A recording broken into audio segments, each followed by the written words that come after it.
So I want to finish this issue by talking about the burden of proof. And this is really important, and I think it hooks into the stuff we were talking about earlier about, begging the question and more or less controversial premises. So what does it mean to beg the question? Well, let me just give you guys an example. Consider conspiracy theorists and how they might react to people challenging their conspiracies. I've seen conspiracy theorists do this. So the conspiracy theorists, the guy I'm thinking of, I think actually said both of these things. They might tell you something like, well, the moon landing must have been faked. No living thing could possibly pass through the Earth's radiation belts and survive, so it is impossible to really go to the moon. Therefore, the supposed footage of the moon landing must be fake. This is an argument I've seen people make.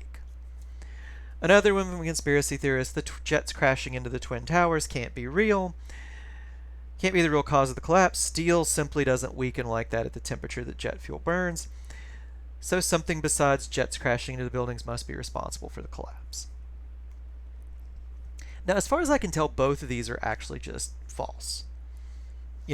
If you have adequate shielding, radiation can be stopped by pretty dense material. It's the reason they put the lead bib over you at the dentist. If you have enough shielding, then you can go through the Earth's radiation belts and survive. I don't even think they have that much radiation in them. Maybe if you went through them without it, I don't know that it would kill you. Steel simply doesn't weaken at the temperatures that jet fuel burns. Talk to an engineer or anybody, an architect, anybody who knows much about materials. They will tell you that while steel doesn't melt at those temperatures, if it's heated to those temperatures for very long, it does get weaker and weaker. It gets weaker and weaker. It can't support this building. It collapses. So what does the conspiracy theorist do when he's called on this, right? Well, one thing he might do is just to say, well, you got your experts, I got mine. This expert is usually some dude he met on the internet, right? But another thing conspiracy theorists might do, and this is what I've seen them do, is something like this.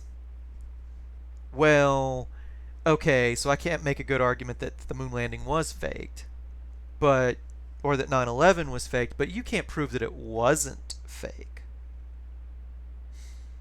Or a related one, well, you might have this evidence that it wasn't fake, but, it's possible that it was fake, right?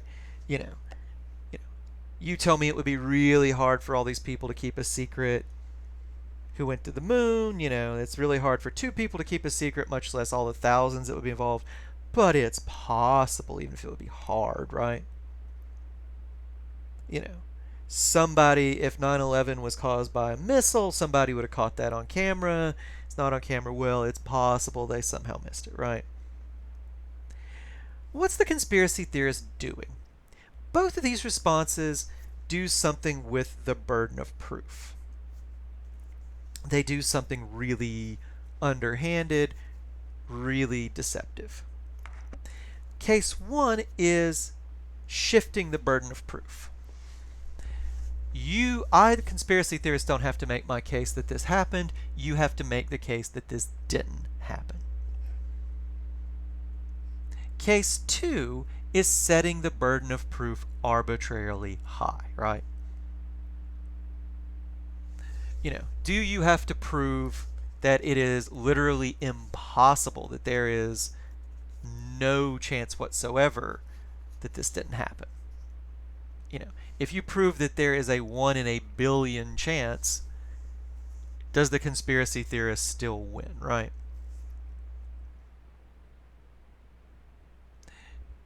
So let's talk about who has the burden of proof. So who has the burden of proof? You guys, burden of proof just means who must make their case. In arguments, it's important to know who has the burden of proof. If two people make an argument and neither person makes a compelling argument for their claim, if they're arguing about something, well, who should we believe? Sometimes we should just, if somebody, we should just suspend belief. But sometimes, if one person can't make a case, then we have to reject his claim. He has the burden of proof. If he can't make it, it's not just we say we don't know. We say, well, no, you're wrong. And I think, in the case of the conspiracy theorist, he has the burden of proof. He needs to give us good reason to think the moon landing was staged or that 9/11 was staged. If he doesn't, we are justified in thinking, no, 9/11 happened, the moon landing happened. Anyway, let's talk a bit more about this, right? And I think to get our heads around this concept of burden of proof, and who has it, in some cases it's quite clear. And a clear case that I think will help us get our head around it is a courtroom criminal trial. Who has to make their case? If the jury's not clear, whether the person did it or not, do they just flip a coin? No, right? The prosecution has to make a case that the person is guilty. The prosecution must make that case. If the prosecution doesn't meet the burden of proof, they don't make a good case. The judge or jury should acquit. Not just they should say, well, we don't know. They should say, nope, we find this person not guilty. Car salesman, another one. You go in the car lot, he has the burden of proof to talk you. He needs to prove that you should buy a car and that you should buy this car, right?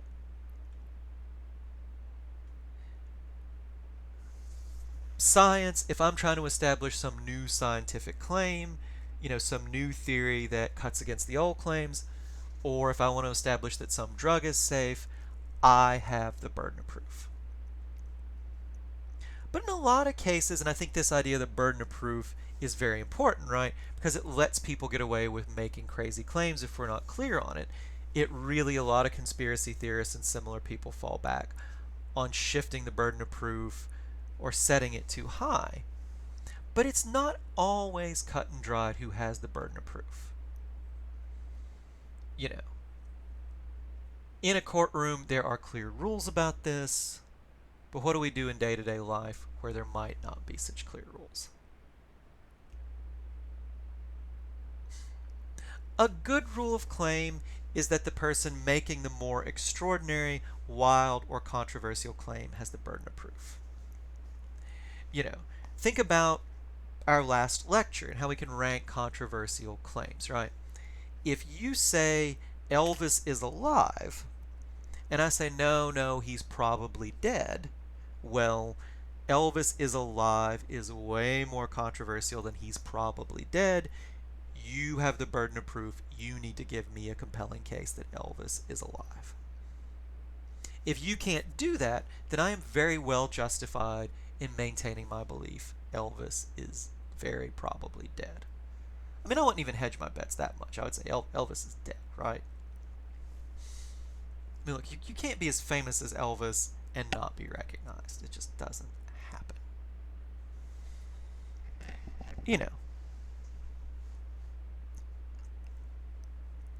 In the same vein, if, your claim is something extraordinary, we'll see this. I'll just tip my hand a little bit. The piece I'm having you guys analyze, by this person who says we should resist mask mandates. If my claim is, well, no, look, if we're in the store, we shouldn't break the store's rules. We shouldn't make a political point by, breaking the rules of a store we agreed to go into. I think she has the burden of proof. I don't, right?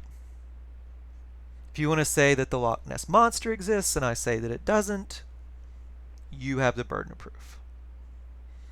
If you want to say private property is wrong, that we should be a communist country and abolish private property, and I say, well, I'm not sure that all instances of property are always justified, but private property as an institution seems okay to me, you have the burden of proof, not me, right?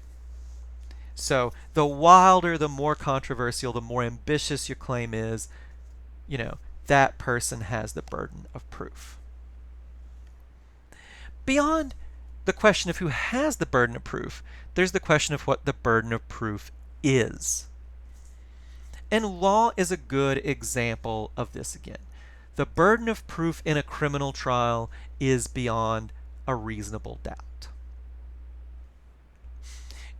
If somebody is brought up for embezzling, And the juror thinks, well, okay, I think it's probably 55% he did this.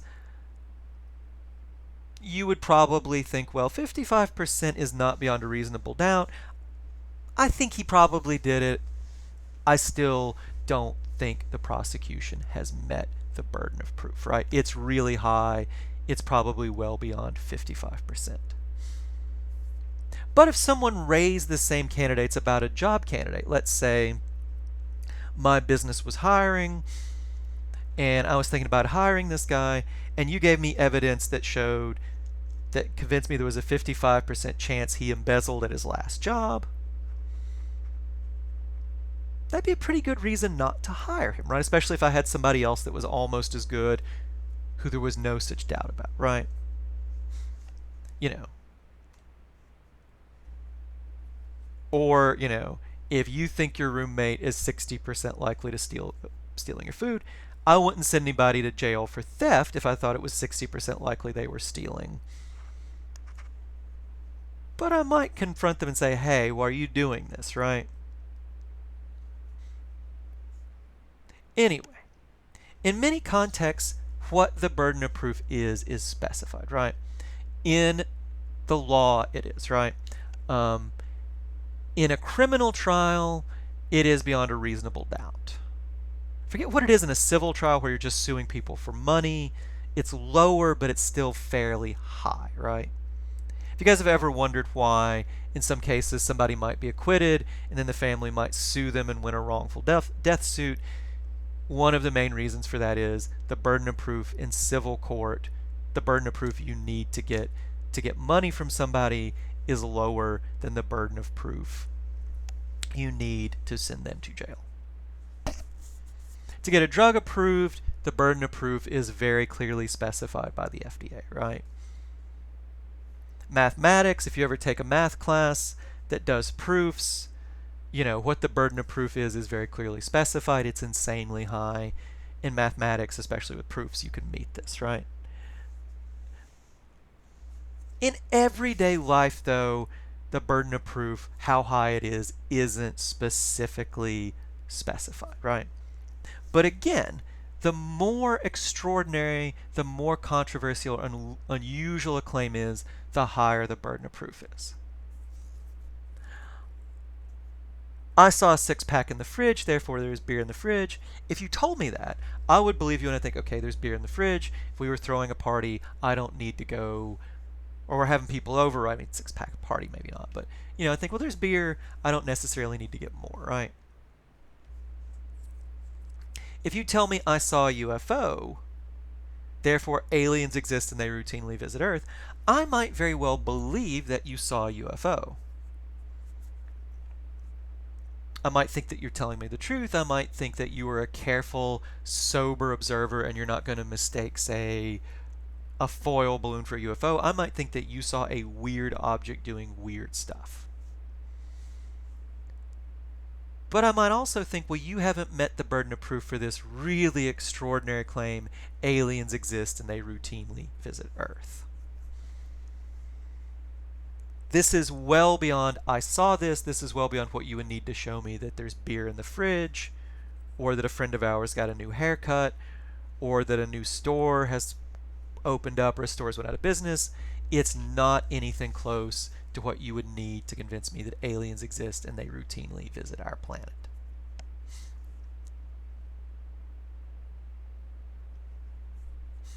Practical considerations also often behind where we set the burden of proof, right?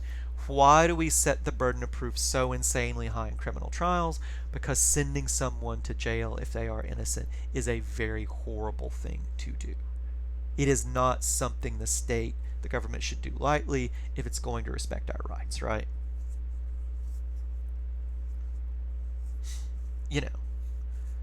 Still set it high in civil trials because we don't think people should be forced to pay money, but forcing someone to pay money isn't as bad as sending them to jail, so the burden of proof isn't as high.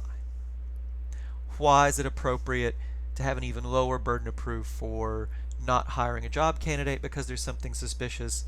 Well, because no one has any right to a job, right? If I'm hiring, I get to decide who I want to hire. The government can't take our liberties away without very good reason because it does such harm. There's less important issues in who to hire. I want to hire a good candidate. I don't want to treat people unfairly, but suspicion of embezzlement in the past, for those practical reasons, is enough not to hire. It's a different matter. Or I take another one. If I say to you, hey, here's some good reasons to think that Acme Corporation is going to grow in the next 10 year, you should invest $100 in it if you have a spare $100. Way lower burden of proof for that than you should invest your life savings, right? I might give you good reason to think you should put your spare 100 into Acme Co. That falls short of thinking you should invest your life savings there, right? All right. So the stuff about burden of proof is complicated. It is important, though, just so you can be clear who has the burden of proof. Don't let someone pull a trick shifting the burden of proof when they actually have it, and don't let someone set it insanely high. But equally important, in important cases, make sure you set it high enough and be clear about who has it. All right. Again, hopefully this is all clear. Hopefully you can see how this relates to this idea of controversial versus non-controversial premises. I mean, a way to think about this, and this is the last thing I'll say, but I think this is useful. Think about the conclusion of an argument as a weight that needs to be supported. The more controversial, the more extraordinary the conclusion is, the heavier that weight, right? If you have a 500-pound safe, you're going to need to build something way better to support it than if you just have like a baseball, right? I don't know why you would be supporting a baseball or a 500-pound safe, but I don't know, random thought. But the point being, the heavier it is, the better the thing you need to build to hold it is, right? Something that would support the weight of a baseball won't support the weight of a 500-pound safe, right? And some evidence, like I saw a 6-pack in the fridge, very well will support this not so heavy claim, there's beer in the fridge. It's just going to completely crumble under the weight of a really extraordinary claim like aliens exist and they routinely visit Earth. It might be true that aliens do exist, they might visit Earth. You need to do a lot more to show that that's true. The burden of proof is much higher. You need an argument that will support that kind of heavy weight. All right, hopefully this is helpful. These can be tricky concepts, but hopefully that's starting to make some sense to y'all.